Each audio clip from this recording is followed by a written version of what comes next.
pozdravljeni na današnji okrogli mizi o drugem letu poročanja o trajnostnosti po evropskih standardih ESRS, kjer bomo slišali različne izkušnje, prakse, pristope, s katerimi so se podjetja pri drugem letu poročanja soočala. Kajti ne glede na to, da je eno leto za nami, še vedno so neke stvari, ki so nam prinesle nove izzive, nove izkušnje. Tako da z nami bodo danes strokovnjaki iz tega področja, ki se ukvarjajo s tem, ki jih bomo tudi predstavili v nadaljevanju. Samo še za uvod naj povem, da se tudi ta okrogla miza snema, tako da vam bomo kasneje poslali tudi video posnetek.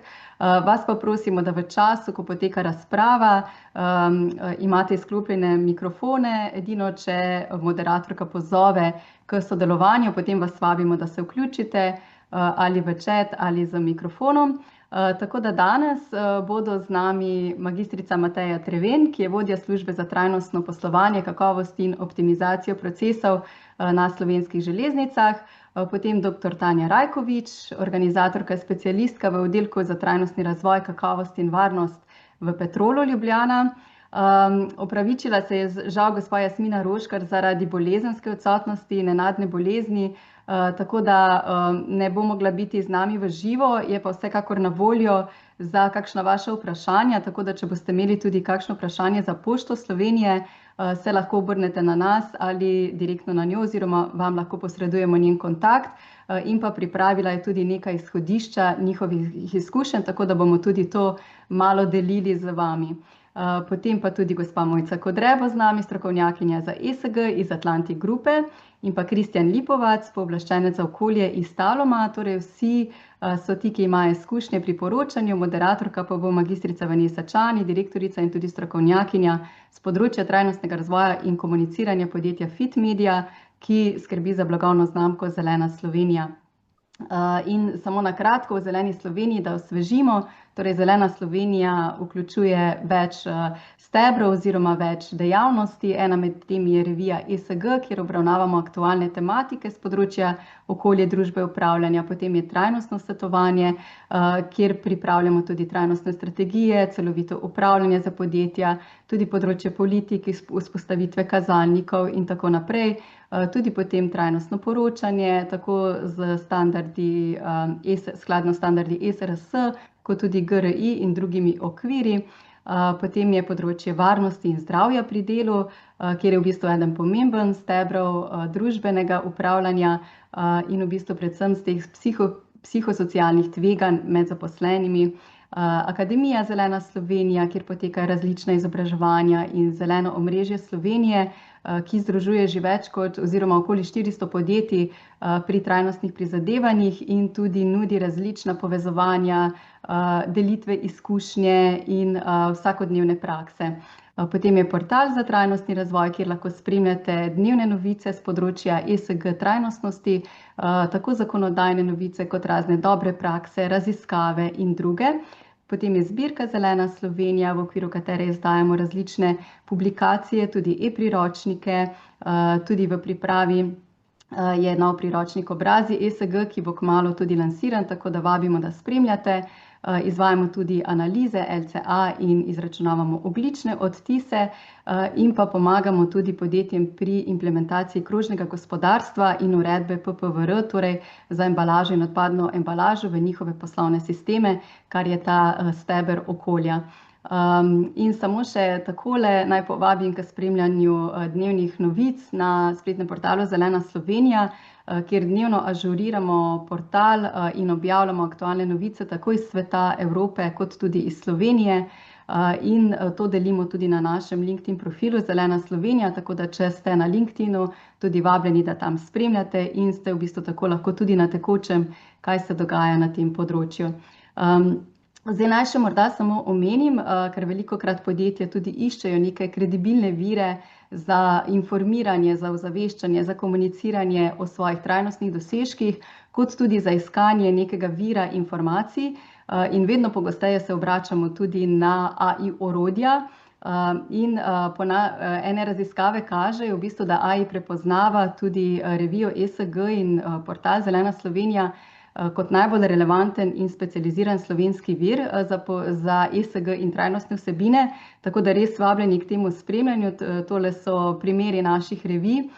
In kaj se tu izpostavlja? V bistvu, da gre za edino res fokusirano ESG trajnostno revijo v Sloveniji. Prav tako, da področje okolje, družbe in upravljanja pokriva zelo sistematično, torej objavljamo tudi vsa področja znotraj okolja, družbe in upravljanja, da se dotikamo vseh teh tematik, ki spadajo tudi pod te ESRS standarde, ki jih ESRS standardi opredeljujejo kot ESG. Potem je tudi vključenih veliko praktičnih primerov iz slovenskih podjetij in pa pogosto se ti viri vsebine iz revije in spletnega portala citirajo tudi v poslovnem in regulatornem kontekstu. Tako da je v bistvu tudi to eden zelo dober kanal za spremljanje tovrstnih informacij in hkrati za komuniciranje na kredibilen in strokoven način. In eden od teh načinov je v bistvu tudi komunikacija trajnostnih dosežkov preko same revije ESG, ki se objavi tudi potem na portalu. V bistvu tu je nekaj primerov, kako je to videti. V bistvu lahko podjetja komunicirajo svoje dosežke s področji stebra okolje, družbe in upravljanja. Tudi če o teh še ne poročate, pa vendar recimo želite o tem komunicirati s poslovno in drugo strokovno javnostjo, je revija ESG in portal Zelena Slovenija zelo kredibilen vir na tem področju, tako da vabimo pri tem k sodelovanju. In pa kot sem že omenila, je eden pomembnih stebrov varnost in zdravje pri delu, kjer razvijamo stičišče dobrih praks in že lahko najdete tudi na našem spletnem portalu primere dobrih praks. To je ena takšna e-publikacija, kjer so iz različnih podjetij predstavili, kako je to področje pri njih deluje, kako je razvito, kje so morda kakšni manjki, izzivi in tako naprej. In pa ponujamo tudi diagnostični sistem, celovit diagnostični sistem z analizo 3 ključnih nivojev delovanja podjetja, tako na sistemski ravni, torej kaj pravi sistem, kot kako ljudje, zaposleni doživljajo. Tu gre predvsem za ta psihosocialna tveganja, ki so pogosto tudi spregledana, pa vendar prinašajo tudi finančne posledice. In pa tudi tretji steber je ta praksa varnosti, torej kaj se dejansko dogaja. In na koncu v bistvu ta diagnostična neka analiza da poročilo o psihosocialnih tveganjih v podjetju, kar v bistvu lahko podjetju zelo dobro koristi kot orodje za boljše odločanje in prepoznavanje kakšnih skritih tveganj, kaj ne deluje v praksi, kje v bistvu morda tudi kultura ne podpira te varnosti, na katerih področjih je treba bolje delati. In to je kontakt naše sodelavke, strokovnjakinje, magistrice Klementine Zapošek, ki skrbi za to področje, tako da tiste, ki to zanima, se lahko obrnete tudi na njo. Tako da to je o Zeleni Sloveniji na kratko. Zdaj pa kar vabim našo moderatorko in sogovornice, da se nam pridružijo, in predajam besedo Vanesi. Ja, najlepša hvala. Dobrodošli vsi, posebej naši izpostavljeni sogovorci. Zelo sem se veselila debate z vami, ker to je res izbor eminentnih strokovnjakov, izkušenih iz prakse, ki pa znajo tudi na strokovno iskren način stvari deliti. To se mi zdi, da je izrednega pomena, da tu ne, kako naj rečem, krancljamo, da je življenje samo sončno in cvetoče, ampak ima tudi izzive. In medtem, ko smo resnicoljubni, verodostojni in hkrati tudi pogumni, za resnico je potrebno biti včasih tudi zelo pogumen, si med sabo lahko veliko pomagamo, hkrati se krepimo v tem, da nismo v kakšnem izzivu sami. In z dobrimi praksami lahko z enega področja na drugega prenašamo lahko tudi kakšne inovativne izkušnje. Tako da dobrodošli vsi. Z nami je želela biti na naše povabilo, tudi kot je že prej Tanja rekla, kolegica Jasmina Roškar, ki je tudi prekaljena dama z tega področja, je pa, kot je že prej Tanja povedala, z nami fizično delila izkušnje, ker jo je glas nekako trenutno izdal. Tako da dobrodošli vsi. Naj torej povem, da ugotavljamo, da smo še vsi v procesu razvoja, tako ta normativni, standardizirani okvir je v svoji evoluciji, torej pričakujemo drugo serijo, a ne, poenostavljeno, lahko rečemo malo bolj logično, življenjsko, izpiljeno, predihano serijo standardov. Bomo pogledali, kako bo to izgledalo, ESRS po novem. Vemo tudi, da je v teku ta del standardiziranega pregleda tudi strani revizorjev. To so vse ene take izkušnje na ravni Evropske unije, ki so se pokazale kot ne najbolj optimalne. Hkrati smo pa tudi podjetja in svetovalci tisti, ki se učimo in prekaljujemo svoje razumevanje in potem tudi implementacijo. Zdaj, vi vsi štirje, ki ste danes z nami v živo, imate že to drugoletno izkušnjo.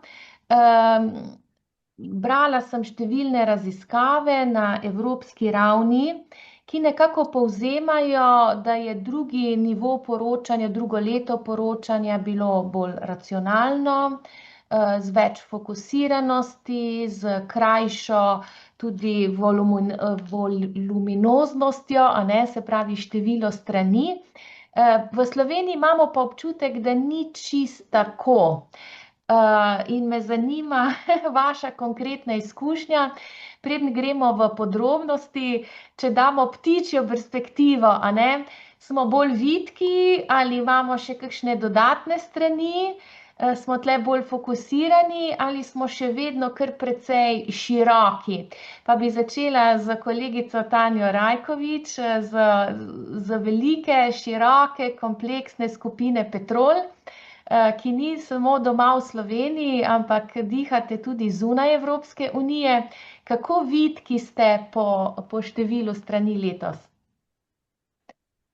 Če bi lahko, Tanja, mikrofonček.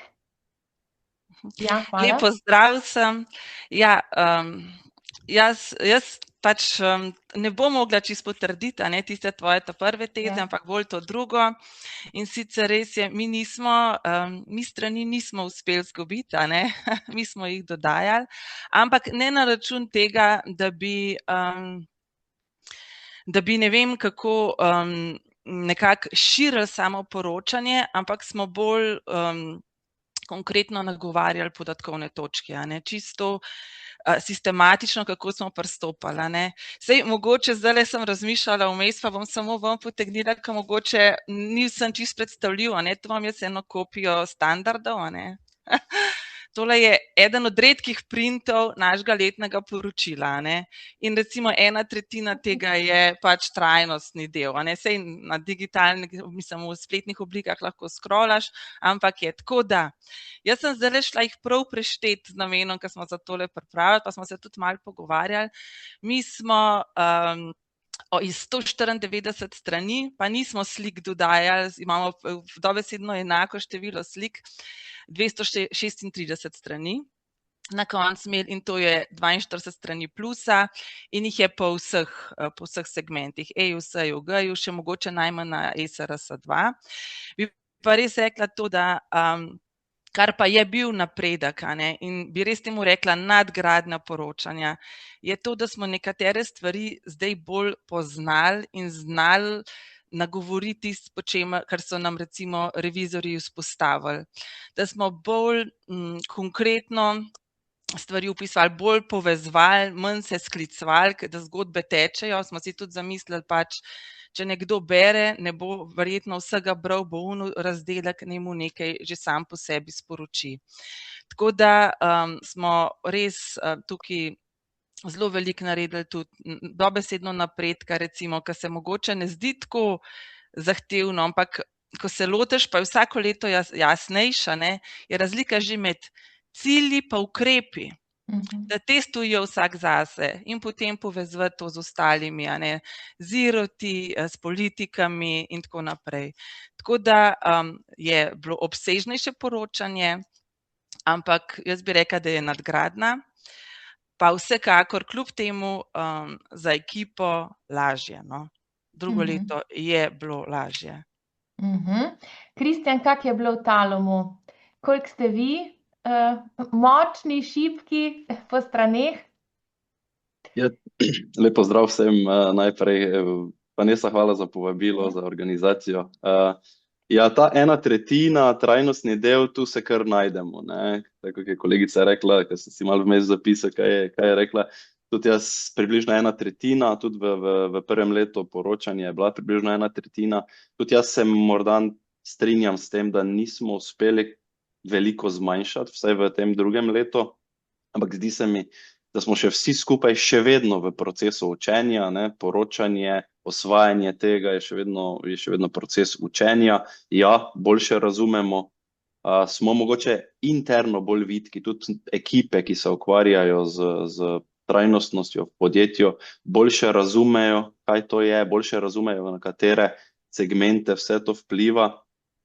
Še mogoče največja dodana vrednost vsega tega bi pa izpostavil to, da razumemo, da je trajnostno poročilo zgolj posledica vsega tega, kar počnemo, in da smo po tem drugem letu priprave poročila bolj znali integrirati to trajnostnost z drugimi poslovnimi procesi, ki tečejo, in pa morda smo v drugem letu boljše razumeli, kako prepoznani vplivi, tveganja in priložnosti vplivajo oziroma so povezani z neko našo strategijo in poslovnim modelom. Se pravi, na kak način se to, kar mi počnemo, kar želimo početi, dopolnjuje z tem, kar pač smo mi v okviru trajnostnosti počnemo in kar smo v okviru trajnostnosti tudi poročali, no.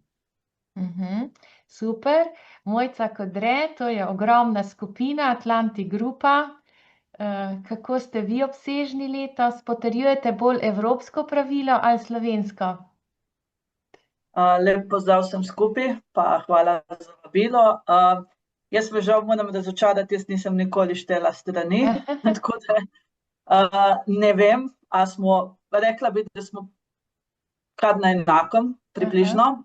Res je, da smo zmanjšali število IROT-ov za 8, iz 44 smo sedaj na 35.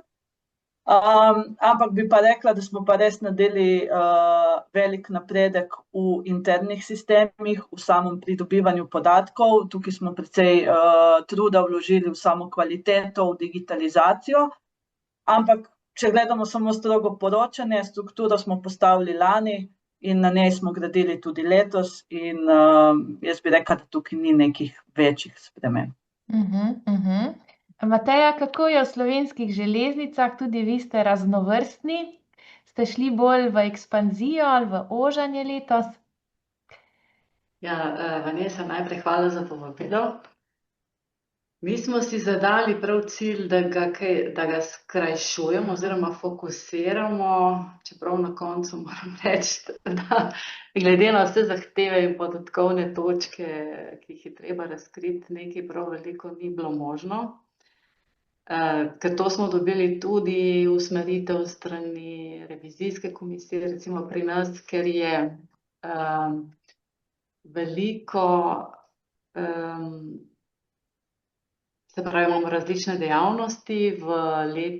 Za leto 2025 smo priključili še čisto novo skupino v konsolidirano trajnostno poročanje, skupino Nomago. Tako da smo en del procesa morali tudi še postaviti, vključiti. Smo mogoče pri sklicevanjih pogledali ali pa pri ponavljanjih, ker standard zahteva včasih tudi iste vsebine, to smo zelo podrobno prebrali pa prečistili, da se nismo v navajanju ponavljali. Nismo pa, bi rekla, uspeli nekaj veliko skrajševati, še vedno pa ostaja trajnostni del najbolj obsežen del v letnem poročilu. Tako da Se pravi, smo še... Tako, super. Zdaj povem še izkušnjo, ki je z nami delila Jasmina Roškar. Se pravi, čisto po število straneh, če smo čisto konkretni, je njihovo poročilo za leto 2024 imelo 109 strani, ta trajnostni del, letošnje za lani 154, se pravi, da je tudi skupina Pošta letos nekako še podaljšala, ocenjujejo pa, da je pa nekoliko bolj jedrnato. Zakaj so povečali? Predvsem zaradi priporočila revizorjev. Njihova izkušnja je bila, da menjali so revizorja, da določena so bila poročila prvega revizorja in so potem seveda morali še z drugimi interpretacijami drugega revizorja stvari še nekako krepiti, tiste informacije, ki so jo razkrivali. Pač pa ocenjujejo na pošti, da se pa kakovost izboljšuje. Zdaj, Mojca, ti si že omenjala število IROT-ov, Tudi to je nekaj, kar kažejo evropske analize, da prvo leto smo vsi igrali sključno z revizorji, neko varno igro, boljše prepoznavati kot ne. Določene stvari po defaultu, če si iz te branže, ti pripadajo te IROT-i, da drugo leto si je marsikdo upal odrezati kakšne IROT-e, ki se je prej zdelo, to pa že zaradi neke higiene moramo to in to in to. Kako ste vi preprosto drugo leto reflektirali vašo oceno dvojne pomembnosti? Ste bili tu z velikimi škarjami ali pa v nekem smislu pristopom, ki bi rekli, želimo izostriti in umakniti stvari, ki niso fokusirane? Ste igrali bolj to varno karto v odnosu do revizorjev? Kakšen pristop je bil pri vas, če lahko, Mojca, najprej? Tako, prvo leto se je precej spremljal ta benchmark, pa smo šli to varno igro, dajmo še to vključiti, dajmo še to. Predvsem, ker mi kupujemo surovine, ki so iz oddaljenih dežel, mi smo imeli precej pomanjkljivo takrat mogoče znanje o tem, kaj vse je relevantno za nas. Imeli smo premalo informacij, ki smo jih potem v tem letu raziskali in smo dejansko ugotovili, da mogoče pa to res ni relevantno za nas in smo tako potem tudi to utemeljevali. A lahko morda kak konkreten primer, da si predstavljamo? Recimo, mi smo prepoznali odpadne vode v dobaviteljski verigi pri procesu kave. Potem, ko smo pa to se malo bolj povezali z dobavitelji, začeli raziskovati, smo videli, pa sej pri nas nimamo neko veliko tega mokrega procesiranja kave, večinoma je suho. To res za nas je minimalen impact. Ne vidimo, da bi tukaj bili res toliko problematični, kot pri vseh ostalih zadevah. Dajmo se rajši fokusirati na to, kjer imamo neki vpliv in kjer lahko nekaj naredimo. Tako da potem smo te stvari tudi utemeljili revizorjem in na ta način smo potem zmanjšali število IROT-ov. Smo pa seveda v ozadju naredili neko analizo v tem letu med poročanji, da smo potem lahko to. Odlično, Mojca, znova si odprla naslednjo temo, ki bomo po tem krogu odprli, je ravno to pridobivanje podatkov in ocenjevanje vplivov v vrednostni verigi, To je tista stvar, ki je ena taka siva cona, kako to res početi, ker dostop do teh podatkov in potem evalvirati, ali je to njihov vpliv, ali je to naš vpliv na njih, kako smo mi tu močni, pri določenem zmožnostjo njihovega odločanja, to so v bistvu take sive cone, kdaj, kako kaj oceniti. Tanja, kako v Petrolu to počnete? Vi imate obsežne vrednostne verige, ne gre samo za to fosilno ali pa naftno dejavnost, ampak imate tudi toliko drugih vrednostnih verig. Potem, če boš naknadno se še na to referirala, ampak v prvem delu pa vprašanja, kako ste bili torej izostreni do teh IROT-ov, z večjim pogumom za rezanje ali ste ostali široki?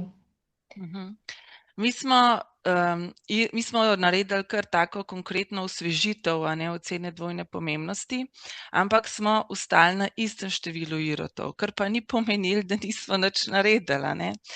Ker to delo, ki je bilo pa narejeno, je bilo pa predvsem v tej smeri, da smo veliko bolj konkreten utemeljevali njihovo materialnost in razdelali.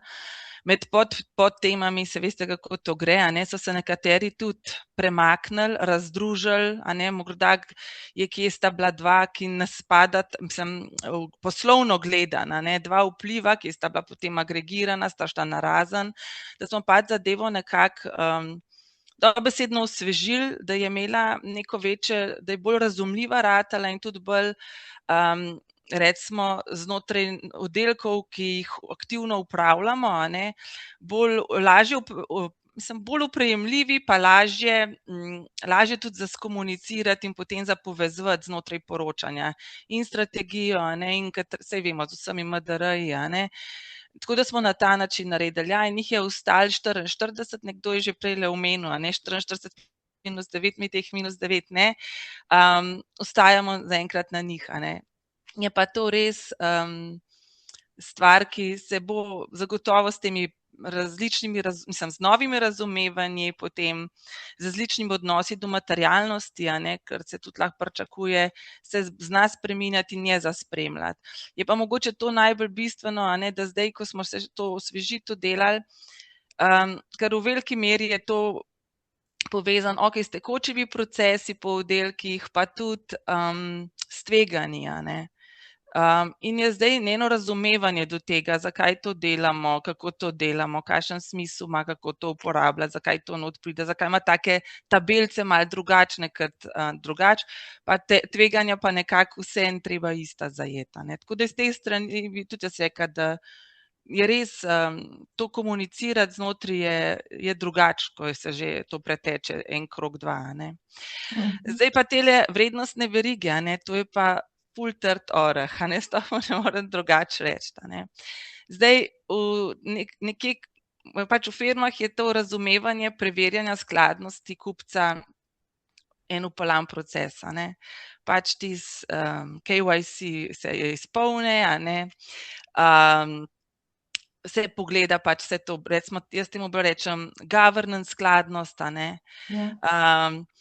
Ampak to, kar pa od nas zahteva CSRD, ESRS, da ne govorimo, a ne, CS3D, ki se nam bliža in tako naprej, to je pa drugo, a ne. Mi smo se tukaj z velikimi izzivi soočali in eden večjih izzivov je, da za te naše glavne produkte, ki so za nas najbolj materialni, a ne, govorimo recimo o gorivih, energije, je način, kako mi nastopamo na trgu tak, da mi praktično nimamo stika in dostopa do, če rečemo temu, a ne, na borzi, a ne, nimamo stika in dostopa do recimo višjih v verigi, ta ključni igralec pa ni tak, ki bi bil nosilec ključnih informacij. Tako da to smo mi, kar smo popolnili in smo popolnili s sekundarnimi informacijami, a ne, bolj ali manj, a ne.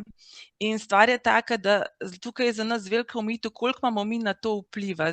Morda se zdi, da v slovenskem prostoru imamo velik vpliv, ampak v dobavnih verigah naših produktov je pa izjemno majhen naš vpliv, a ne. In smo relativno pač na tem, z tega pogleda občutljivi. Ker pa smo se, oziroma ne moremo doseči tega, kar bi želel ta CSRD od nas, a ne, da bomo s tem res naredili spremembe.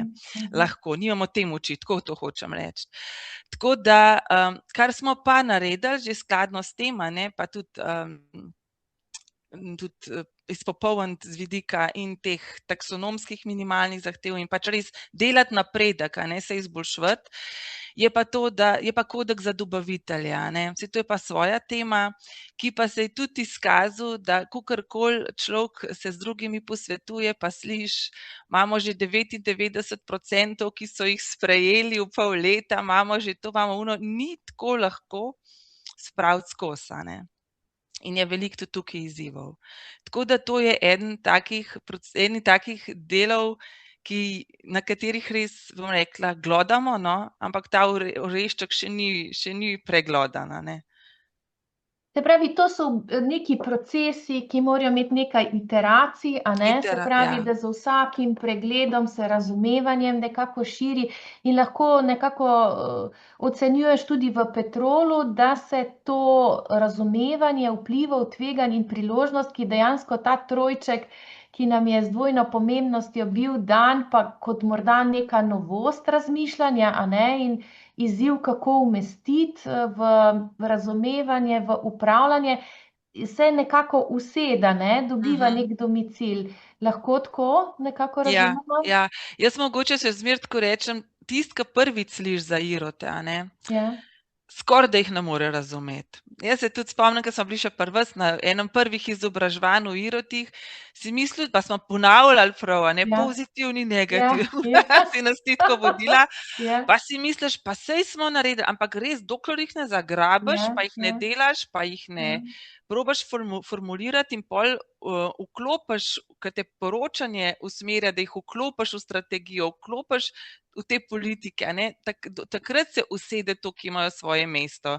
In je nemogoče, da bi en prebral tistele strani, kakorkoli jih je, a ne, v prvem delu, in kar rekel, vse razumem, tole je pa jasna obzorja, no. Tako da res more dozoreti, ampak je pa možno, da dozoreva, no, to pa je Tako, dejstvo. ko pravimo vsaj 3-krat, a ne, se je treba vrniti kakšnemu vprašanju z kakšnim drugim zornim kotom, z nekim zrelostnim, življenjskim novim pristopom, da potem se stvari usedejo. Kako je, Mateja, pri vas? Najprej morda res, če nadaljujemo s to mislijo, kako se ta miselnost pri vas glede na raznovrstnost, širino dejavnosti nekako useda in kaj ste delali z to dvojno pomembnostjo v drugem letu?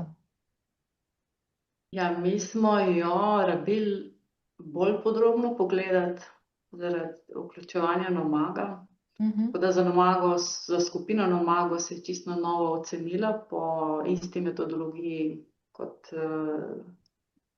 je bila uporabljena za skupino Slovenske železnice. Smo pa potem tudi natančneje pogledali še tiste, ki smo jih mi ocenili, glede na to, da smo, po moje, zdaj čisto med največjimi zaposlovalci v Sloveniji, skupaj s skupino Nomago imamo že okrog 8400 zaposlenih v skupini.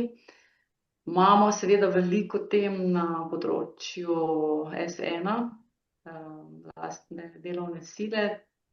Tam smo mogoče šli v to, da smo se malo bolj fokusirali, ker smo imeli pripoznanih veliko Irotov, da smo jih malo združevali v neke bolj fokusirane skupine.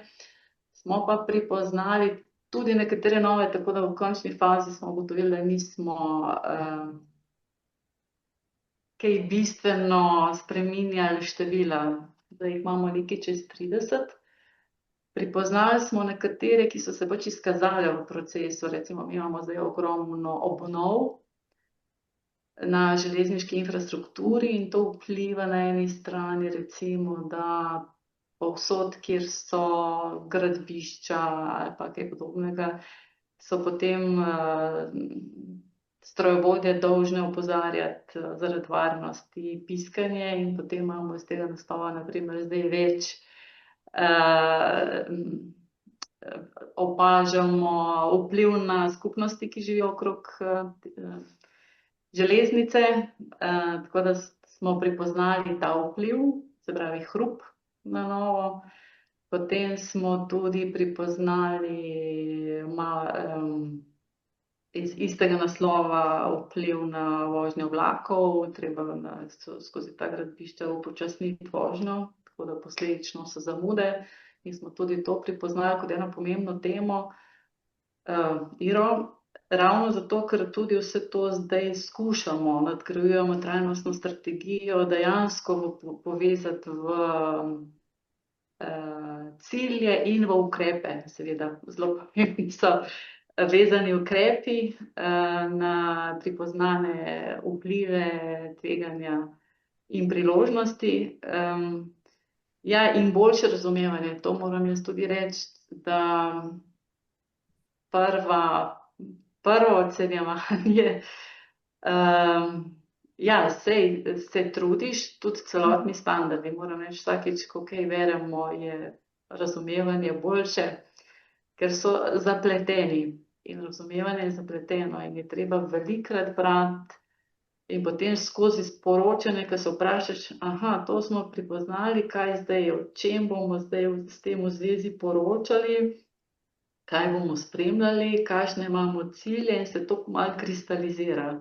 In se ta cela veriga potem jo bolje razumeš, no, in temu se pol prilagajamo. Je pa, ja, jaz mislim, da bo verjetno šlo v to fokusiranje. Mi imamo pristop ki smo ga tudi skupaj z vami delali, moram reči, da to ocenjevanje IROT-ov narejeno kvalitetno od spodaj navzgor, je pa seveda časovno to zelo zahtevno. Tudi to drugo ponovitev, smo rekli, zdaj še ene ponovitve v letošnjem letu, če bi imeli še eno tako, to vzame ogromno že časa, kjer naš namen seveda je, da potem o tem poročamo, ampak namen je, da delujemo in izboljšujemo naše procese. In res to, če delaš od spodaj navzgor, to ocenjevanje, ga ne moreš ponavljati vsako leto zelo podrobno, ker je to enostavno preveč resursov in je treba vključevati, to ni ekipa, trajnostna ekipa, ampak področja, vsa področja je treba vključiti in je to res za celo skupino ogromno resursov vloženih, če želimo dobiti na koncu kvaliteten rezultat. Ja, super, a vas lahko še malo povrtamo, a ne, z vidika vrednostne verige, a ne, se pravi, prvo leto so bile te neke ocene, a ne, lastne z zelo omejenimi podatki, primarnimi, ne, tudi prej je Tanja razlagala za Petrol, kako se v marsičem naslanja na sekundarne podatke, kjer primarnih ni mogoče dobiti. Kakšna je vaša tu ambicija pridobivati teh primarne podatke iz vrednostne verige? Kje je tisto, kar rečete, da je higiena že zadosti velika, da lahko rečete, kje boste odrezali kakšen svoj vpliv, kje ga boste pa pripoznavali? Mi smo se trudili, da bi mislim, ker to je veliko stvari povezanih, na obsegu 3 pri izračunu, da bi že kakšne direktne podatke od večjih dobaviteljev, in nekateri nam tudi dajo te podatke. To smo ugotovili recimo za te večje dobave lokomotiv, dobimo podatke od dobaviteljev o ogljičnem odtisu, ki so vezane na lokomotive. Sedaj pa to, zdaj, če pogledamo vse, kar je treba upoštevati, en del, in tukaj, da si pomagamo z tako imenovane stroškovno ali pa metodo, vzamemo, koliko smo za nekaj potrošili, pa pol ustrezne faktorje, ne pa dejansko iz naše vrednostne verige. Šli smo zdaj v naslednji iteraciji bolj podrobno gledati tudi na področju delavcev v vrednostni verigi, ker recimo uporabljamo agencijske delavce, pa predvsem, zdaj smo rekli, da bomo podrobno pogledali, kje imamo tveganja ali pa tvegane materiale, ki so ponavadi povezani z možnimi večjimi tveganji. Potem se je tudi naredil en pregled za nekatere recimo primere na nekem vzorcu, pregled spoštovanja človekovih pravic. Imamo tudi oddelek skladnosti, ki je si to vzel v svoj načrt, pa smo potem recimo tudi tu gledali, kako na nekem vzorčenju primer spoštovanja človekovih pravic pri naših dobaviteljih.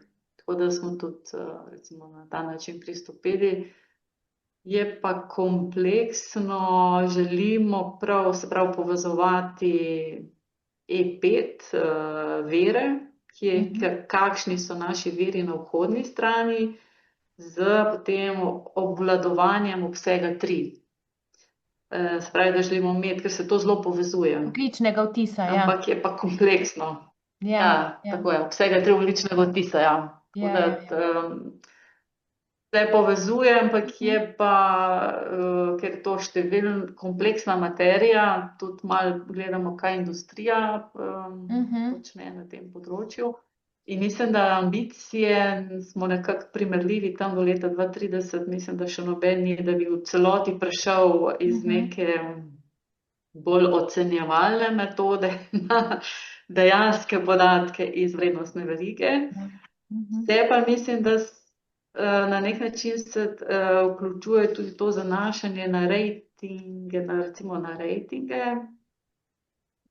Ne vem, mogoče imenujem kakšne, ampak recimo, da če greš v pridobitev ESG rejtinga, ima ta rejting, tisti, ki podeljuje rejting, podroben vprašalnik, ki ga izpolniš in potem dobiš nek rejting, da se skozi tisto vprašanje, če recimo vsi potem tisto vprašanje izpolnimo in jaz pogledam rejting mojega dobavitelja, že vem, kaj približno je pri njemu.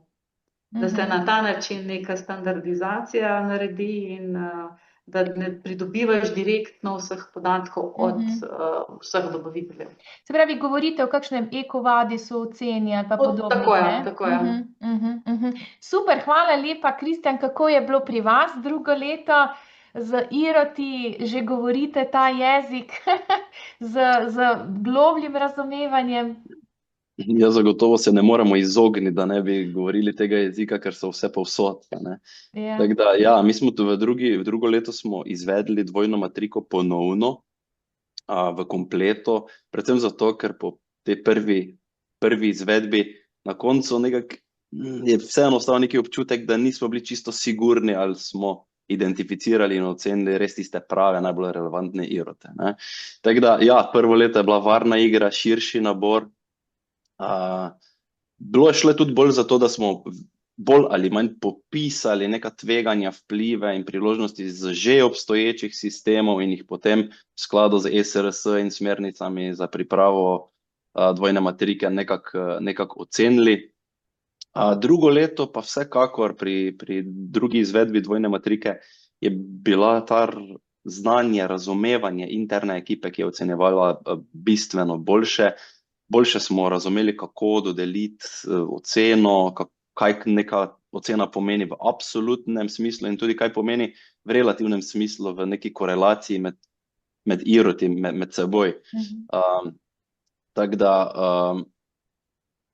pa predvsem to, mogoče, ko smo te naše sisteme boljše integrirali med sabo, recimo prepoznavanje tveganja in priložnosti. Tveganja in priložnosti so monetizirana, in potem, ko smo to združili in dobro integrirali z našim sistemom prepoznavanja tveganja in priložnosti in ko je potem to neki enoten register tveganja in priložnosti in potem, ko vidiš, kakšno pomembnost ima ta trajnost na tveganje in priložnosti, potem tudi vidiš, da so res to tista pomembna, ki vplivajo na tvoj posel. In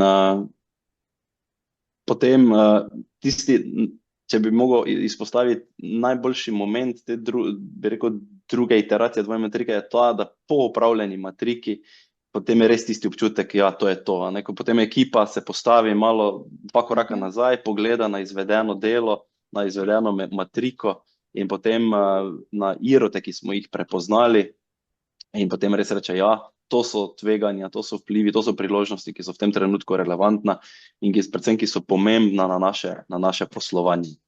Zdaj, če se dotaknem samo še vrednostne verige, vrednostna veriga je zagotovo nekaj, s čemer se bomo vsi verjetno morali najbolj ukvarjati, zaradi tega, ker je tam največji vpliv. Trajnost seveda se ne konča na mejah naših lokacij, kjer delujemo. In tudi vpliv je največji v vrednostni verigi. Za podjetje Talum je, če govorimo o ogljičnem odtisu, je v obsegu 3 več kot 95% emisij. In pa zakaj je pomembno tudi pogledati v vrednostno verigo, je predvsem to, da prepoznamo vplive in pa tveganja v vrednostni verigi. Poglejte, na primer, konflikt na Bližnjem vzhodu. Za proizvodnjo aluminija je to izjemno pomembno področje, ne samo z vidika transporta, ampak tudi z vidika proizvodne, saj v Bližnji vzhod, v Evropo se iz Bližnjega vzhoda uvozi približno 90% aluminija. Oziroma tam se proizvede 90% aluminija. Sam import v Evropo je pa na ravni 20% in je to zelo pomembno.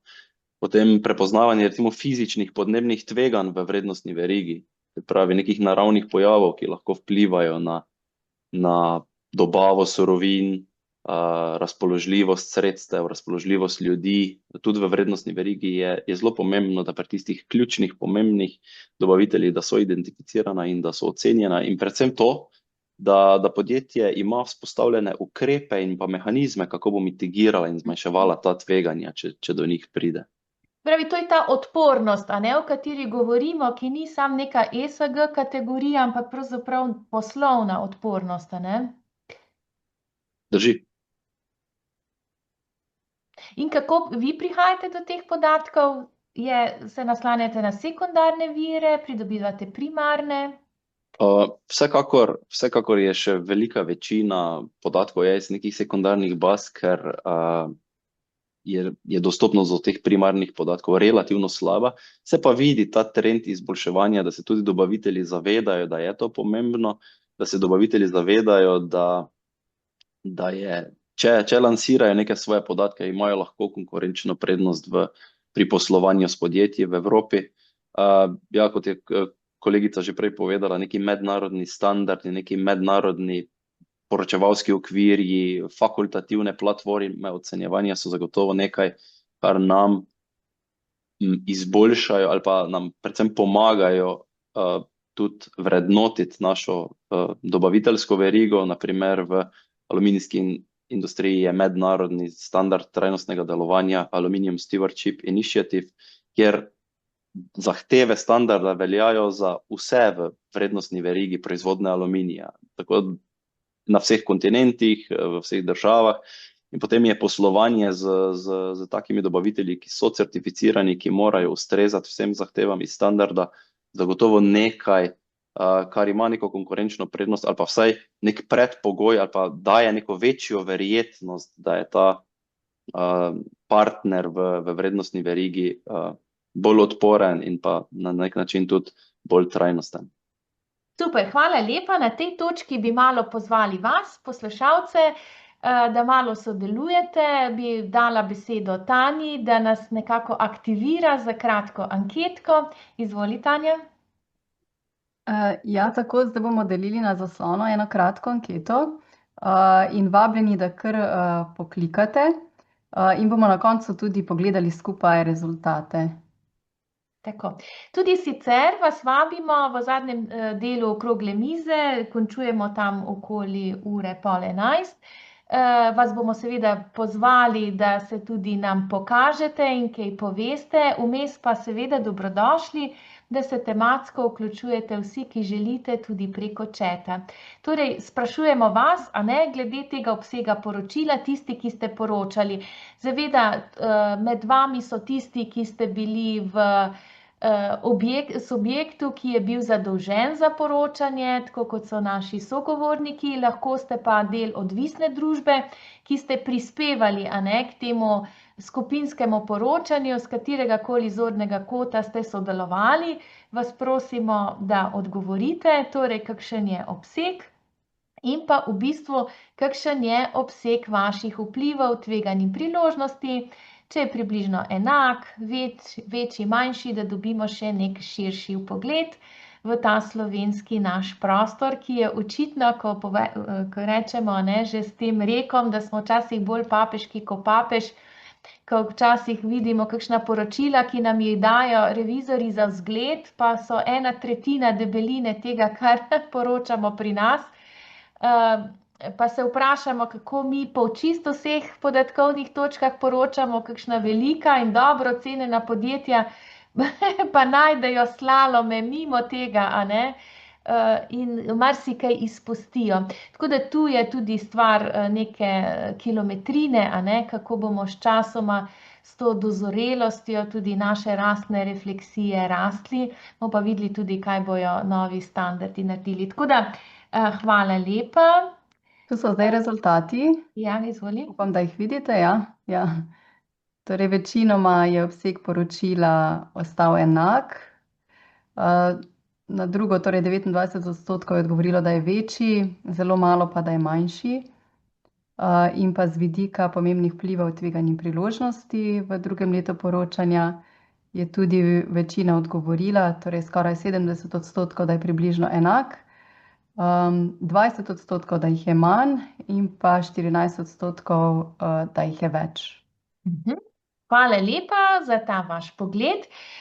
Zdaj pa eno krajše vprašanje. Če pogledamo te 3 stebre ESG, kateri je pravzaprav najmočnejši? Ali devamo glavni fokus na področja, okoljska, tudi po številu, po globini našega upravljanja, ali nas je S nekako malo potegnil v smislu zahtevnosti upravljanja tudi z lastnimi zaposlenimi, kako uravnotežimo z G-jem, če bi lahko to, ali gledate na to, da uravnotežite, ali pravzaprav ta vidik za vas ni relevanten. In še eno podvprašanje zlasti za vas, ki ste skupine, ki imate znotraj recimo X enih podjetij in enih dejavnosti, lahko kakšno podjetje z kakšnim zelo specifičnim vplivom. Kako potem uravnotežite, kdaj ga pripeljati kot IRO na ravni skupine in kdaj je to pod pragom pomembnosti?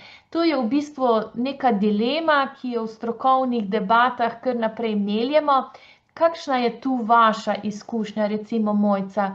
Prej si omenjala kavo, se pravi, kava je ena izmed, ne vem, kolikih dejavnosti, skratka številnih dejavnosti, In kdaj se odločite torej, prej je Mateja govorila recimo o Nomagu, se pravi, to pride neka nova dejavnost v skupino z nekimi specifičnimi elementi, ki ni nujno, da so na ravni skupine. Kdaj torej potegnete, da je to IRO na ravni skupine, pa predtem še uravnoteženost ESG? Lahko Mojca ti? Velja. Jaz bi mogoče vseeno začela iz tega, da mi smo procesna organizacija in mi smo se tukaj precej naslonili na že obstoječe procese in se pravi tudi, ko smo delali matriko dvojne pomembnosti, so tukaj sodelovali vsi lastniki procesov. In lastnik procesov ima pregled nad vsemi lokacijami, nad vsemi našimi dejavnostmi, ki jih izvajamo. Tako da, če zdaj kavo, lastnik procesa bo vedel, koliko je ta kava pomembna v temi, ki jo obravnavaš. Ja. Mi smo si pa tudi postavili zelo točne kriterije, kako ocenimo, kdaj je ocena, mi smo imeli lestvico od 1 do 5, kdaj je 1, kdaj je 2, kdaj je 3. Imeli smo tudi čim boljši kvantitativni in kvalitativni opis, tako da si se takoj našel. In zdaj se seveda zgodi neka sprememba v letu, kar pri nas je tu kar pravilo, ne izjema.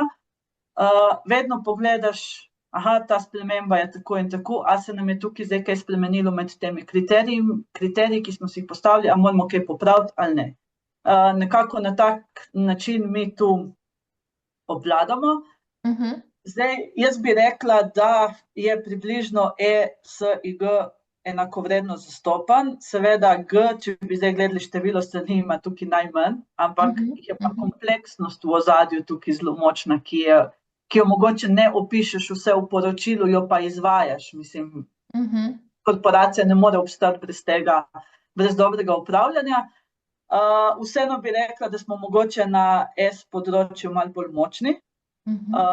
Tudi kazalniki kažejo v to smer, ampak tudi ne bi rekla, da zdaj nekaj veliko zaostaja za tem, ga pa vse skupaj iz leta v leto zelo napreduje in nadgrajuje. Super. Mateja, kako je pri vas? Kdaj vi prepoznate, da je en vpliv na ravni recimo ene dejavnosti že del IRO-tov skupine, kdaj ga pa potisnete navzdol, da če tudi je pomemben za kakšno podjetje, to ni potem IRO skupine in ta uravnoteženost ESG? Ja, glede na to, da smo raznolika skupina, da zdaj imamo poleg železniškega prometa tudi cestni, avtobusni promet, je to kar bil velik izziv. Mislim, že tudi prej, ko smo bili železniška skupina, ker imamo izvajanje prometa, potniškega, tovornega, upravljanje infrastrukture, vzdrževanje infrastrukture, železniške izgradnjo, železniške infrastrukture, vožnjo vlakov, popravila vlakov, vzdrževanje vlakov. In smo potem ugotovili, da ja, nekatere teme IROT-i se pojavljajo pri vseh in tiste je bilo mogoče malo lažje. Recimo to predvsem na S1, na delovni sili. Če smo nekje zdravje in varnost, to je za nas med najpomembnejšimi temami, to je bilo pri vseh. Potem so pa bile specifike, kjer smo pa potem zavzeli pristop, da če je nek vpliv, tveganje izrednega pomena tudi za posamezno družbo, smo ga prepoznali tudi na skupini in ga potem razkrivamo za to družbo. Recimo smo imeli lestvico od 1 do 5. Za to, kar pripoznavamo pri vseh, meje je polovica, se pravi nad polovico pripoznavamo, da je pomembno. To se seveda povpreči iz ocen za družbe, ampak če pa neka tema na posamezni družbi doseže oceno nad 4, kar pomeni zelo velik vpliv, ga pa tudi pripoznamo na skupini, s tem, da potem tudi v razkritjih najprej zapišemo, da je to razkrivanje za posamezno družbo. Na ta način smo pristopili in smo tudi, recimo tudi z Nomagom smo pripoznali novo temo koncesije, z vidika priložnosti in tveganj. Nomago izvaja javni avtobusni prevoz, ki je vezan na koncesije, tako da smo pripoznali kot priložnosti, pa tudi kot tveganje, se pravi, veliko prihodkov je vezanih na koncesije, ki pa imajo hkrati tudi veliko vlogo v trajnostnosti, v trajnostni mobilnosti. Absolutno. Super, Tanja, kako je pri vas ESG uravnotežen in kako polovite v bistvu tiste štrleče IROT-e in jih date na ravni skupine? Zdaj, glede uravnoteženosti ESPG, mogoče takole za začetek, a ne. Niti tukaj ne govorimo, koliko je kjer del pomemben, a ne, ali bolj ali manj, ampak jaz bi rekla, uravnoteženost bi gledala tega, kakšna količina razkritij je, a ne, recimo z vidika poročanja, a ne, ker glede upravljanja ima lahko tudi, če je malo, ima svoje posebnosti. Ampak za nas je to absolutno pač okolje, a ne. Zato se tudi včasih trajnostnost pri nas razume skoraj samo kot okolje, a ne. Ravno s tem ESRS-ji, s poročanjem zdaj uveljavlja to, da se širše gleda. Zdaj, zakaj okolje? Eno so te očitni razlogi, a ne, narave naših produktov, potem mi smo opredelili 4 vrednostne verige, ki so si zelo raznolike, mogoče ni toliko znano, kakor so goriva ali pa elektrika ali pa naša distribucija zemeljskega plina, pač govorim za skupino, ne samo za Petrol d.d., čeprav tudi Petrol d.d. v bistvu vse pokriva. Imamo, ne vem, čistilne naprave, upravljamo kotlovnice, sončne, vetrne elektrarne, a ne, in je ogromen enih specifik. In je tako, prej, ko smo, a ne, sem tudi jaz povedala, kakšno število imamo IROT-ov, to so naši materialni IROT-i, a ne. IROT-ov, ki jih opredeljuješ, jaz zdaj res ne vem, ampak mislim, da jih je osnovnih, imamo tam okrog 300, a ne.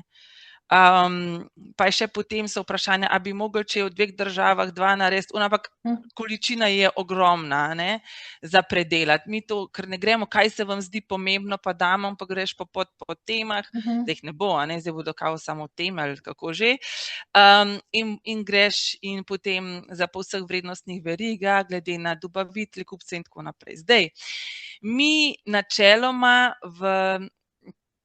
tale naša raznolikost, a ne, izhaja v veliki meri že recimo iz Petrol d.d., a ne, iz mama firme, no, a ne, ki jo pa potem ali se kopira ali se pa delno ponavlja v družbah, v naših odvisnih družbah. Tako da v osnovi res gre za to, da smo načeloma gledali po vrednostnih verigah, po trgih vplive, po družbah oziroma po naših dejavnostih, a ne, in potem dobesedno z oceno materialnosti to ocenili. Imamo pač vse, kakor so pač te kriteriji za ocenjevanje, a ne, IROT-ov, tudi imamo, so pač določene usmeritve, a ne, potem pa tudi primerjaš med sabo, IROT-e, nekje imaš res lahko zelo nematerialno družbo, ki ima lahko zelo materialen vpliv, a ne, čeprav je na majhnem območju na tako. Tako da to je pač stvar presoje, a ne, in stvar pač strokovne skupine, ekspertne skupine, ki se odloči, mislim, ki argumentirano se odloči, argumentira, kaj je, kaj ni. Je pa tako, a ne, mogoče včasih izpade, da smo začeli določene stvari, mi, ki poročamo in kdor bo še poročal in tako naprej, obvezniki po ESRS, da smo jih začeli upravljati šele s trenutkom, ko smo bili obvezani, a ne. Pa včasih se reče, prej so bila poročila samo promocijska, ampak dejstvo je, da na vseh teh področjih, vsaj za nas, ki smo doma v Sloveniji in Evropski uniji, a ne, pa tudi veliko odvisnih družb, recimo v tem koncu, je regulativa zelo močna bila že za vsa področja, a ne, za E in S in za G, a ne.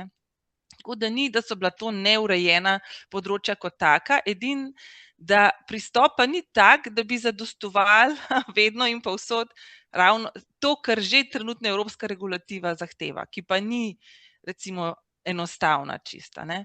Tako da zdaj uravnoteženost, jaz bi rekla, da se vsem se posvetimo, tako kot se šika, ne, tako kot se zagre in tako kot je treba, pri čemer je število ljudi, ki sodelujejo pri EU absolutno največje.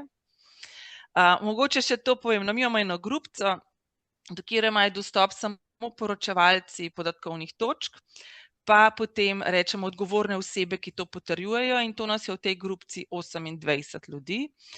In vsak, sem jaz pa razmišljala, smo se že večkrat to pogovarjali, enkrat smo tudi delali velike razpredelence, vsak nekako vsaj z 2 do 5 dodatno komunicira, ne, pol se vidi, koliko je tega, in ja, pri nas je na EU to ogromno, no, ker smo toliko ene raznolikosti in povsod moraš pristopati pač glede vplivov od začetka do konca, a ne, mislim, IROT-ov, no, a ne, so še tvegane pa priložnosti.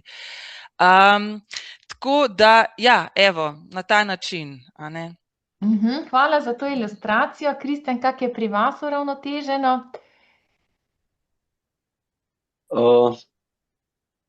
Mislim, zagotovo ne težimo k tem, da bi bilo uravnoteženo, da bi morali zdaj iskati IROT-e po področjih, da bi bila področja uravnotežena. Tudi jaz mislim, da ni to cilj, ampak je cilj tisti, da res prepoznaš tam, kjer imaš največji vpliv, največje tveganje, in potem to nasloviš v svojih aktivnostih in potem, ja, potem tudi poročaš konec leta. Zdaj, rekla si, Vanessa, ali nas je malo potegnil. Ja.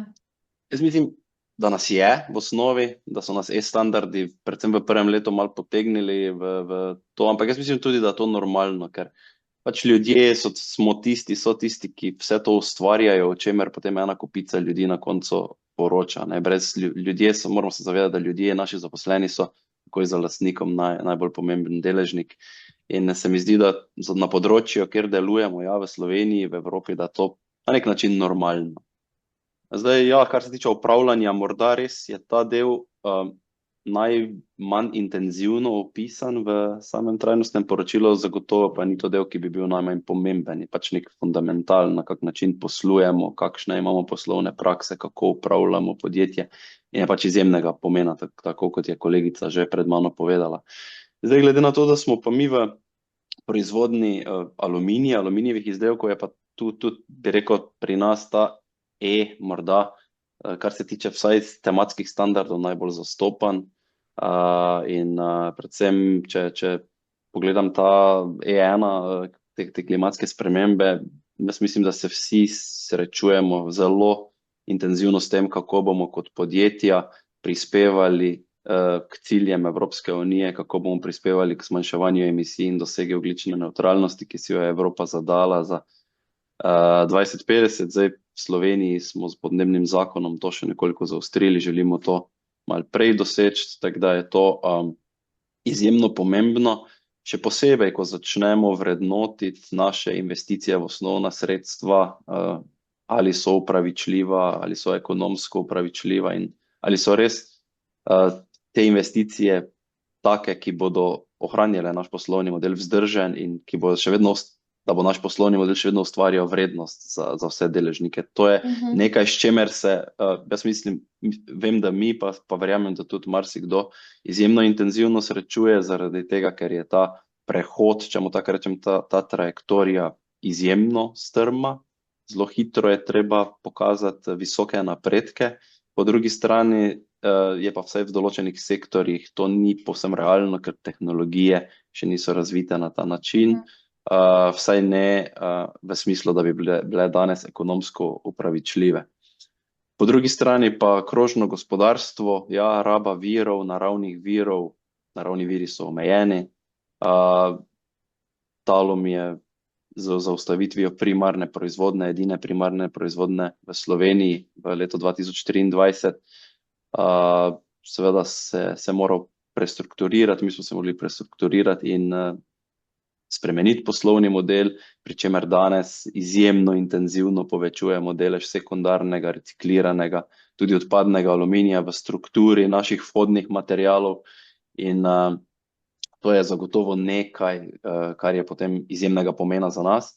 Še posebej, če vzamemo v obzir tudi to, da povečevanje sekundarnega aluminija v strukturi izjemno zmanjšuje ogljični odtis naših produktov, saj samo za primerjavo, da za proizvodno aluminija, za sekundarnim aluminijem porabimo zgolj 5% energije v primerjavi z proizvodno aluminija z primarnim postopkom.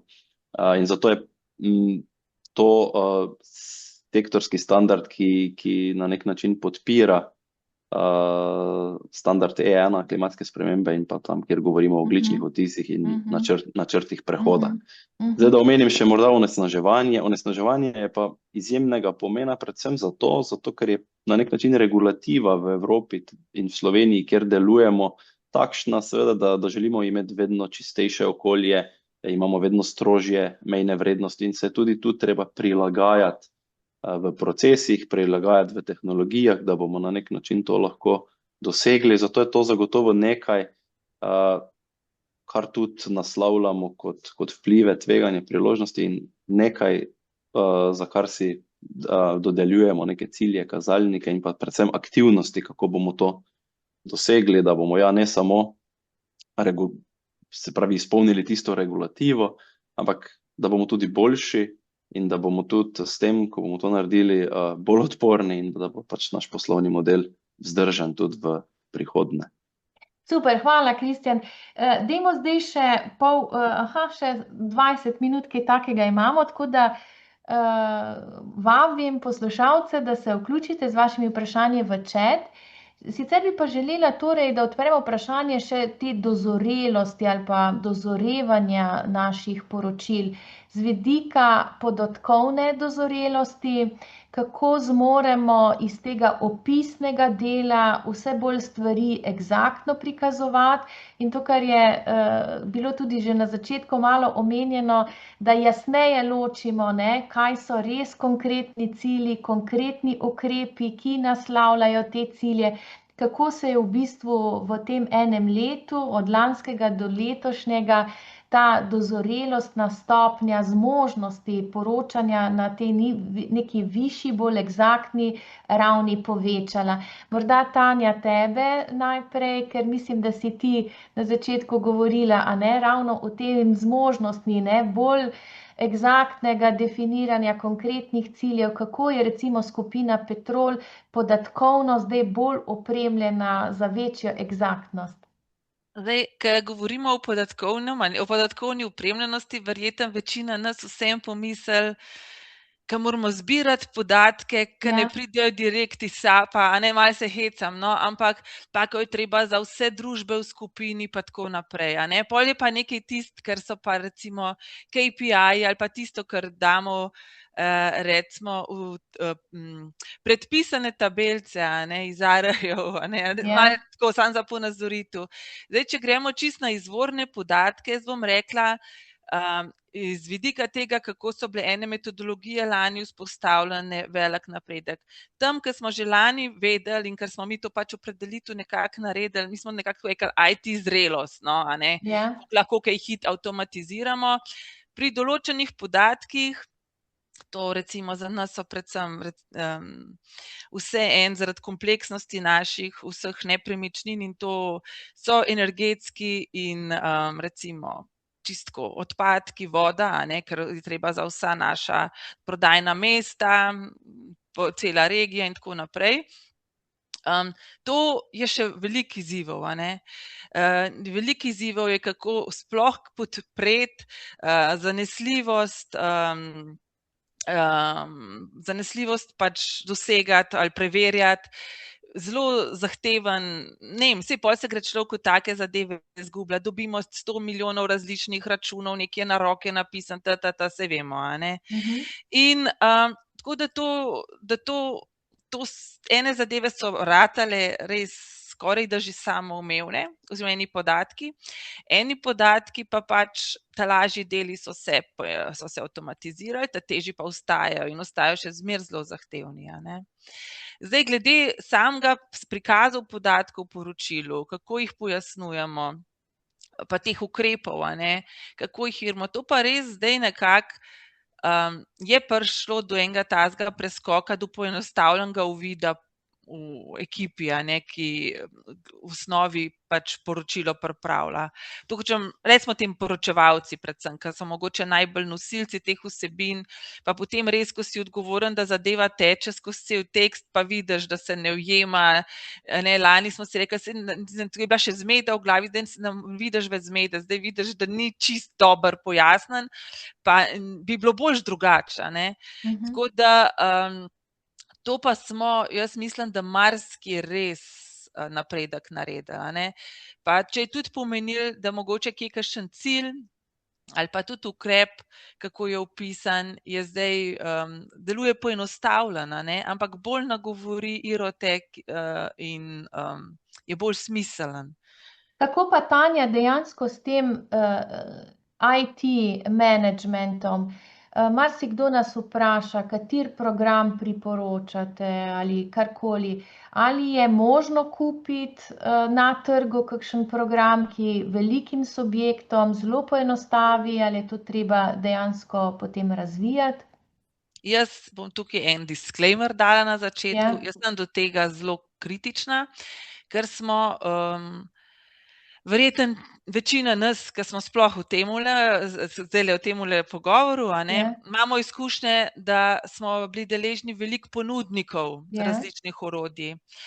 In res deluje krasno, bodo dashboardi, ampak v družbi imamo v povprečju nek software, ali imamo pa BI, ali imamo pa ljudi, ki so to pripravljeni, ali pa lahko narediš nek prikaz, nek dinamičen grafikon, že tako, Ti, kar rabiš, ko se tega lotiš, je kako zajeti izvorne podatke. Pa ki ne pridejo vsi na istih računih, niso vsi enako merljivi, nimajo vsi števcev, na ta način, kako jih agregirati, dobiti, poloviti vse družbe, pripeljati na isto raven, zagotoviti, da nismo kaj pozabili, ker na koncu vidiš, da če opaziš napake oziroma neka odstopanja, se začneš čeprav smo agregatorji podatkov, začneš potem posegati v delo recimo zaledne pisarne, računovodstva, kontrolinga, nepremičnin, investicij, ko iščeš, kakšne pa imamo pogodbe, kje pa so te števci bili nameščeni, kaj pa tam ni merilne naprave, a se tukaj le prefakturijo, take finte, In tega ti pa nobena od teh aplikacij ne reš in je pač to ogromno zahtevnega dela, In mislim, da tukaj res velja ta Paretovo pravilo, da na začetku lahko veliko zadev, 80%, 20% cajta narediš in deluje smo na konju, ampak da bo zadeva sfiniširana, bo pa treba za onih 20% še 80%, In je zelo trdna pot in se ne zgodi čez noč, Tudi če bo nekdo rekel, to mora biti do konca meseca urejen, ene zadeve so veliko bolj zahtevne, a ne. Pa si tudi človek misli, sej bodo zdaj AI pa vse to pa bodo prepoznavali, pa bodo ročno napisane račune prepoznali, a ne. Pustimo, nismo tam, a ne. Tako da nobeden od teh softverov tukaj ne bo nič mogel pomagati. Ta domača naloga je izključno na podjetju in izključno pač na lastnikih podatkov, na IT-ju v firmi, a ne. Tako da, če pripelješ tak softver, jaz tako vidim, to ti vse ostane, delovalo bo, gremo v integracijo, ti nimaš kaj pametnega integrirati, lahko pointegriraš Excele, a ne. In mi zaenkrat nismo našli ene rešitve, s katero bi bili toliko zadovoljni, da bi se za njo odločili. Pa tudi mislim, da je veliko več tukaj, kar podpira samo ogljični odtis, a ne. Potem pa ti že tako razmišljaš, okej, cene niso nizke, a ne. A nas lahko podpre še pri taksonomiji, a nas bodo zadeve podpirale pri temu, ko se spreminja zakonodaja, a nas bo podpiral pri podatkovnih točkah SRS-ja, tazga pa pol že ni, a ne. In zdaj mi smo res prišli nekako do tega, mi moramo urediti izvorne podatke in njihov zajem in agregacijo. Tukaj res predvsem mislim podatke, ki padejo pod E1, nekaj tudi pod E2, nekaj tudi pod E5, a ne. Predvsem te, pol bomo pa razmišljali, a imamo res tako dodano vrednost iz tam, ali bomo vse naše lepe dashboarde v hiši za redno spremljanje prikazali, a ne. Ker mi Super, pač hvala, tudi Tanja. lahko spremljamo, ja. Super. Kak je pa, Mateja, s podatki pri vas? Se pravi, ste podatkovno se okrepili in kako z vso to informatiko nekako nadgrajujete to podporo? Ja, moram reči, ker sem zdaj Tanja poslušala, da se zelo enako imamo in se zelo strinjam s tem pristopom. Najprej treba podatkovne osnove urediti, potem lahko kaj naprej, ker smo tudi že mi v preteklosti gledali marsikaj, kako si poenostaviti.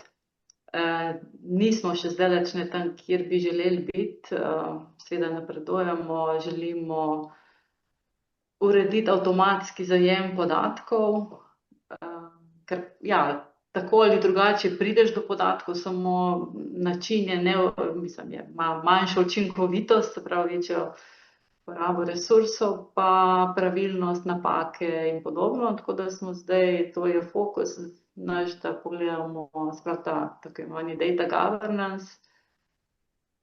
Najprej imamo za vsak standard imamo oziroma razkrivanje nosilca, kdo je nosilec tega poročanja, potem pa pogledamo, od kje pridejo podatki in zdaj bomo te procese malo bolj podrobno pogledali, kje so kontrole, a se jih da avtomatsko zajemati, kam se bodo zapisovali, če se da čim bolj avtomatsko.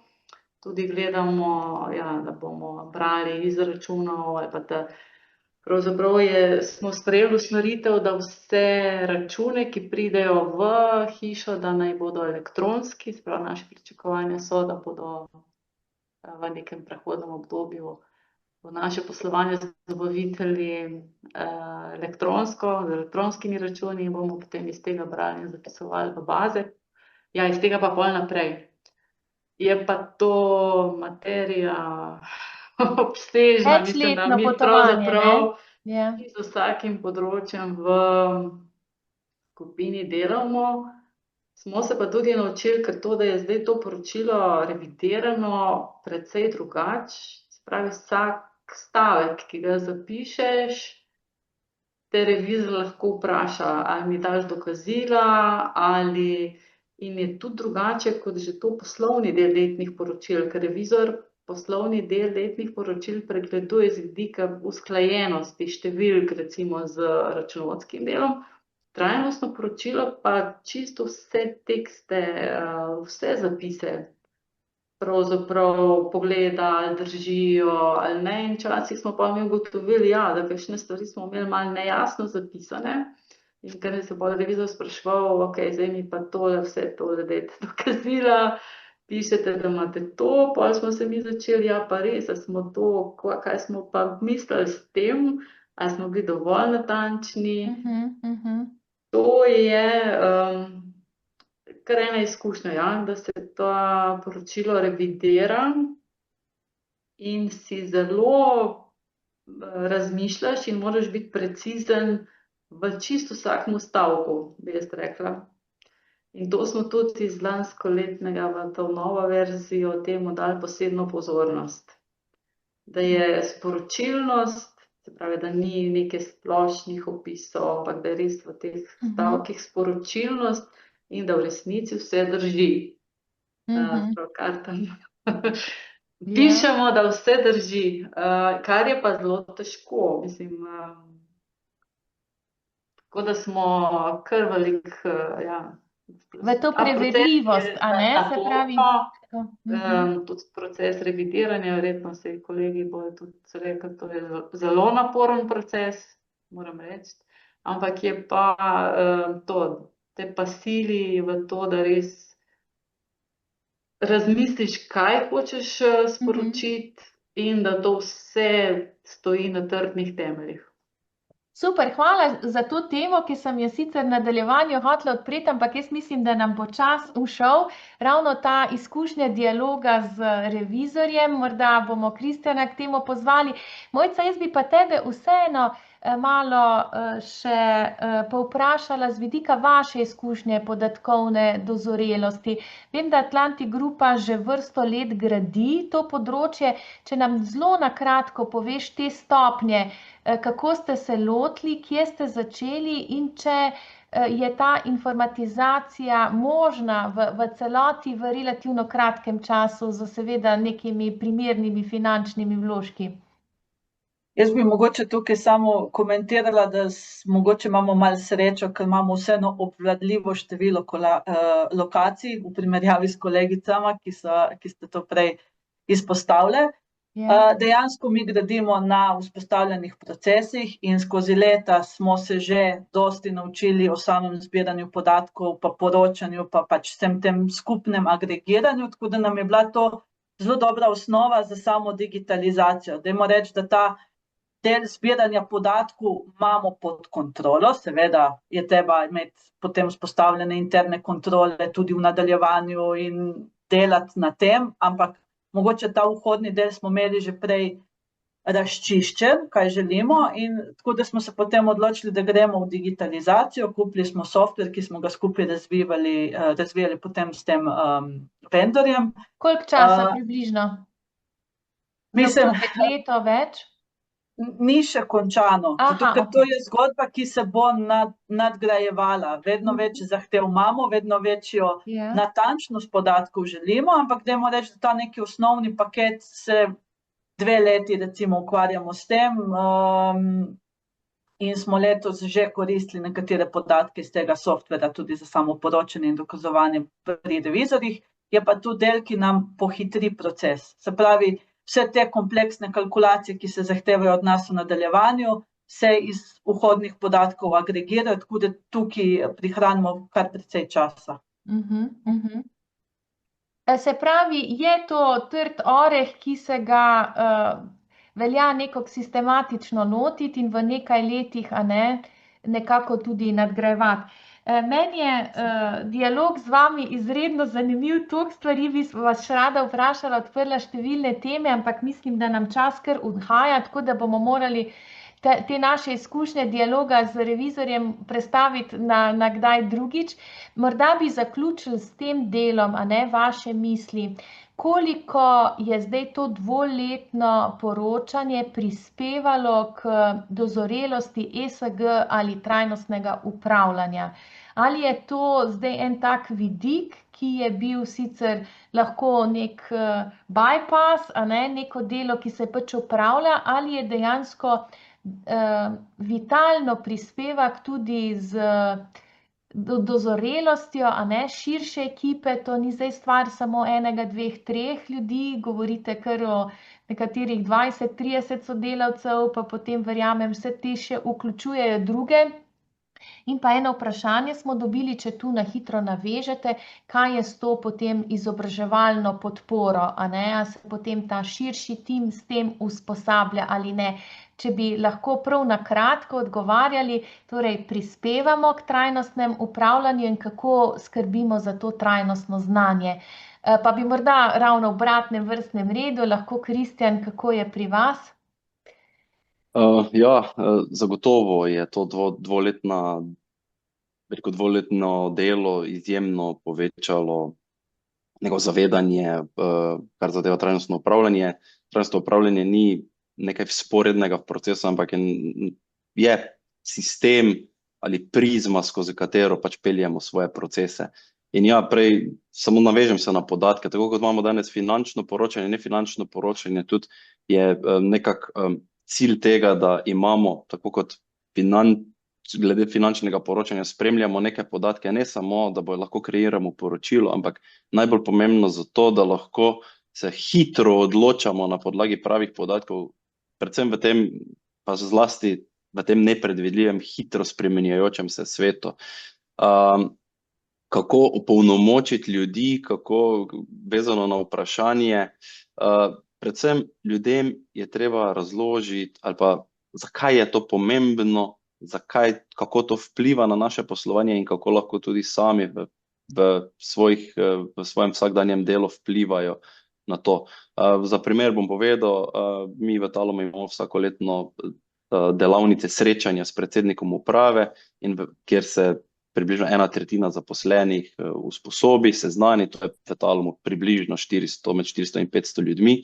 In letos smo en del tega srečanja, približno 1,5 ure namenili usposabljanju z področja trajnosti, da smo ljudem razložili, kaj počnemo, kje so tisti segmenti trajnostnosti, ki vplivajo na naše poslovanje, in probali smo jim predstaviti z našim zaposlenim tudi, kako to vpliva na poslovanje in kako lahko sami pri vsakodnevnem delu prispevajo k temu. In se mi zdi, da je to pač najbolj pomembno, opolnomočiti ljudi na način, da razumejo, zakaj je to pomembno za naš posel in kako lahko sami nekako prispevajo k temu. Super, Kar se hvala. tiče... Ja. Kar. Bi morali kar malo nadaljevati, ker imamo še samo par minut. Hvala lepa. Morda, Tanja, kako zdaj to prispeva k vašemu poslovanju? Jaz bi celo rekla, da smo včasih, saj tako ekipa, nekako imela več časa, da smo res kakšne aktivnosti vodili. Ja. In Petrol, bom jaz rekla, je bil včasih bolj močen z vidika različnih aktivnosti, tudi izobraževanja zaposlene so recimo kolega energetski menedžer je imel za ogrevanje doma, za tretje. Več smo lahko tega mehkega pelala, ne.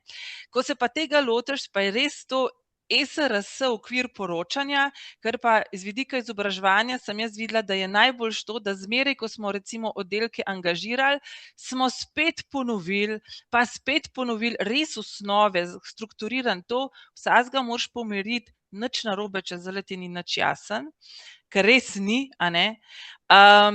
Ko slišiš 10-krat, 5-krat in ko se bomo delali, lotili bo v redu. Pol imamo pa mi tudi eno ekipco, ki vejo, da nas lahko zmeraj pokličejo, pa vprašajo karkoli glede tega jih muči, pa pol tudi moramo kaj skupaj razmotriti, a ne. Ampak smo zmeraj pač en call center za trajnostno znotraj firme, a ne. Ker so dileme ali se pa ne znajdejo, a ne. Ko je težko razumeti. Super, hvala lepa. Mateja, kako je pri vas? Ja, jaz bi rekla, da je to trajnostno poročanje tako sistematizirano kar prispevalo k velikemu dvigu osveščenosti. Mi smo se zavedli, da smo v osrčju trajnostne mobilnosti. Zdaj smo te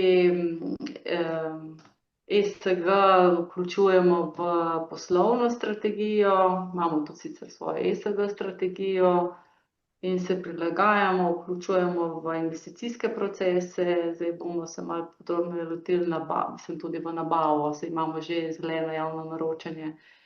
Zavedanje se je bistveno dvignilo, ker smo se na nek način prisili, ker zahtevaš. Ja, povejte, kaj zdaj delate. Mi moramo nekaj predstaviti, povejte.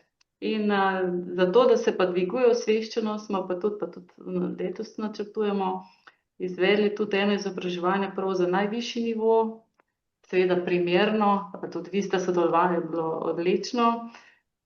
spraviti za naš nadzorni svet in poslovodstvo društva skupini, ker res se začenja od zgoraj navzdol. Seveda pa podpiramo vsa izobraževanja, tudi potem vse teh ekip, ki sodelujejo, čim več kot sedaj, pa res to poročanje časovno pa vzame veliko resursov in to je potem mogoče ta hendikep na drugi strani. Hvala. Mojca, če zaokrožiš še z vašim pogledom. Jaz bi rekla, da ESG vedno bolj dobiva, mislim, kot pomembna tema, ker so različni deležniki, ki imajo različna vprašanja in je tu zmerno bolj pogosta tema. Mi smo pa vseeno temu pristopili spet malo strukturirano, odprli smo projekt Green Wave, kjer smo na fokusirane skupine predvideli plan nekih izobraževanj. Organizirali smo potem, oziroma organiziramo, to še vedno traja, tudi recimo letno konferenco Green Day, kjer govorimo o trajnostnih temah, tako da tukaj zelo spet probamo na neki strukturiran način pristopiti, da se približamo vsem skupinam, ker to je del vsakega procesa in vsakega posameznika pri nas. Super, najlepša hvala. Jaz upam, da smo odprli nekaj relevantnih vprašanj, ki je bilo zanimivo med sabo nekako slišati in verjamem, da tudi našim poslušalcem. Še več vprašanj bi lahko zastavili, ampak to je del procesov, del dialoga, del tudi razvoja, ker smo videli, kaj se lahko v enem letu vse premakne. Ljudje rabimo nekaj časa za predelavo, da pride do nekega kvalitetnega premika. Tudi z novimi standardi ali prenovljenimi standardi se bomo soočali, verjamem, da se bomo tako ali drugače še dobivali. Jaz se res lepo zahvaljujem odličnim sogovornikom, hvala za vašo strokovnost, za to, da ste bili pripravljeni z nami deliti. Torej, kot rečeno, vsi smo na voljo še za dodatna vprašanja, če nam boste pisali, se nekako povežemo. Sicer pa v okviru Akademije Zelena Slovenija, veste, da smo precej aktivni, da vabimo k raznim izmenjavam in tako bo tudi v prihodnje. Če imate pa vi kakšno pobudo, nam pa prosim pišite in smo radi odzivni. Najlepša hvala za danes, želimo prijetno poletje in ostajamo povezani. Nasvidenje.